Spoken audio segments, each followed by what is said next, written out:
ખેડૂત મિત્રો, સૂર્યમુખીના પાકમાં એક મોટી સમસ્યા છે હેડ બોરર હેલિકવર્પા. આ જીવાત ફૂલના ભાગમાં ઈંડા મૂકે છે અને નાની સૂડી બહાર આવીને સીધા બીજ ખાઈ નાખે છે. લક્ષણ: કળી અને ફૂલમાં છિદ્ર, બીજ ખાલી થવા લાગે છે.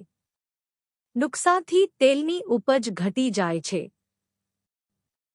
નિયંત્રણ: ખેતરમાં ફેરોમોન ટ્રેપ 5 ટ્રેપ્સ પ્રતિ એકર લગાવો.